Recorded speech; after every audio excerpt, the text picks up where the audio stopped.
Sa paglabas ng panibagong Kawasaki scooter na Brasky 125cc dito sa Pilipinas, ay tila baga ito ang hudyat para sila ay makisali sa labanan ng mga scooter type dito sa Pilipinas, kaya pagkatapos nitong Kawasaki Brasky 125 ay paniguradong meron silang kasunod dito.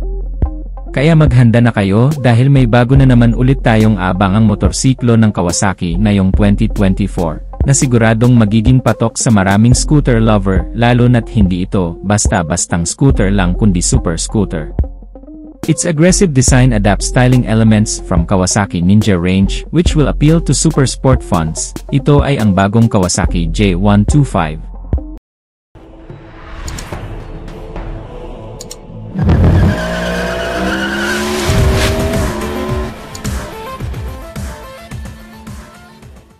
Sobrang astig ng dating ng motor na ito. Ito yung uri ng motor na matatakot sitahin ng traffic enforcer dahil sa maangas na looks, pero syempre, wag ka pa rin lumabag sa mga traffic rules. Ang bagong Kawasaki J125 ay liquid-cooled, single-cylinder engine, 4-stroke, so kahit malayo ang rides mo ay kayang-kaya na, at mas confident ka na hindi titirik ang makina mo dahil liquid-cooled na ito. Naka-ABS na rin ito, para sa mga biglaang preno na pangyayari ay siguradong hindi ka titilapon dahil smooth na ang full stop brakes mo dito dahil sa ABS or anti-lock braking system nito. Sa torque naman ay 10.9 Nm at 7,750 RPM, sa fuel control ay single overhead cam, fuel system nito if ay napo ito. Alam natin na mas mabigat na timbang ng motor ay mas stable dalhin at dito sa new Kawasaki J125 ay 182 kilos na ito, idagdag pa ang bigat mo ay talagang di ka nahahanginin. Puntahan naman natin ang sukat ng motorsiklong to, sa seat height ay 775 mm o 30.5 inches, ang overall na taas nito ay 1,285 mm o 50.6 inches. Ang overall naman na haba, ang length ay 2,235 mm o 88 inches. Ang overall width naman nito o yung lapad ay 800 mm o 31.5 inches. Ang fuel capacity naman nito ay 13 liter. Sobrang laki nito para sa isang 125 scooter, so kahit yata 2 buwan di mo pa rin mauubos yon kung pampasok lang sa trabaho. Electric starter na din ito, sobrang sporty talaga ang forma ng Kawasaki J125, para siyang batang kapatid ng Kawasaki Ninja. Di ka din mangangalay sa long ride dahil pwede mo na din ituwid ang dalawa mong paa. Relax na relax ka talaga sa Kawasaki J125 kahit na malayo ang mga rides mo, at kung gagamitin mo ang Kawasaki J125 sa paghahanap buhay di mo na din kailangan mag-alala na lowbat ang cellphone mo sa biyahe dahil meron na itong 12 volts charging port. May lagayan na din cellphone mo kaya safe na safe ito habang naka-charge. Kahit na umuulan di ka mag-worry na baka mahulog ang cellphone mo dahil meron itong malaking lagayan. Pwede ka na rin maglagay ng mga gloves, mga barya, at kung ano-ano pang mga bagay na pwede mong ilagay sa maliit nitong storage. Meron din itong cargo hook na kayang pagsabitan hanggang 3 kilo.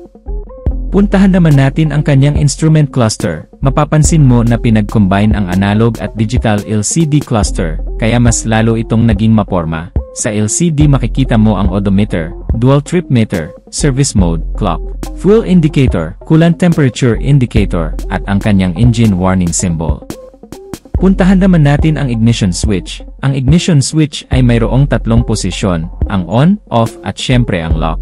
Meron itong anti-theft alarm kaya safe na safe talaga siya na hindi siya mananakaw kahit saan mo siyang iwanan, at naka-LED na rin ang headlight, pati ang kanyang tail light ay naka-LED na rin, lahat ng kanyang ilaw LED na. So mas matipid siya sa baterya dahil pag naka-LED mas tipid sa baterya kumpara sa mga naka-bulb type. Pagdating naman sa upuan, very comfortable at sophisticated na din ito. Meron itong makapal at malambot na foam para hindi sumakit ang puwet mo habang nasa biyahe. Pagdating sa preno, naka-disc brake na ito pareho sa harapan at sa likuran. Sa harapan naka 260mm pedal disc brake with 2 piston caliper. Sa likod naman ay 240mm pedal disc brake at 2 piston caliper. Bali naka single disc brake na yan sila pareho sa harap at likod. Puntahan naman natin ang under seat compartment. Napakaluwang ng compartment niya at kasya ang isang full face helmet sa loob, kayang-kaya hanggang 10 kilos na bigat. Mas pinaastig pa ito dahil naka-hydraulic ito. Sa suspension naman, sa harapan ay 37 conventional fork, sa likod naman ay naka-twin shock preload. Pagdating naman sa gulong, sa harapan ay 120/80/14, sa likod naman ay 130/70/13. Napakalaki ng gulong kaya mas stable ang driving mo dito, tubeless na din ito pareho.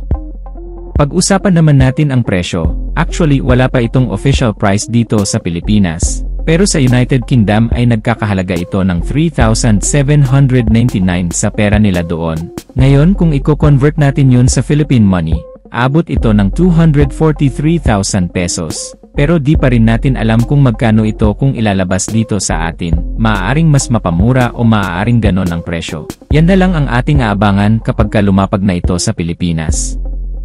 Dahil wala pa ring official price na nilalabas ang Kawasaki para sa magiging presyo ng Kawasaki J125 dito sa Pilipinas, yan na lang ang ating abang-abangan mga ka-Wizard Moto. At dito na natin tatapusin ang ating video mga ka-Wizard Moto. Maraming salamat sa mga nanood at maraming salamat din sa mga bagong nag-subscribe. At kung hindi ka pa nakasubscribe sa ating YouTube channel, ay huwag kalimutang mag-subscribe. Paki-click na rin ang bell icon para lagi kang updated sa ating motorcycle news and reviews. Maraming salamat sa walang sawang pagsuporta mga ka-Wizard Moto. Ride safe as always and God bless.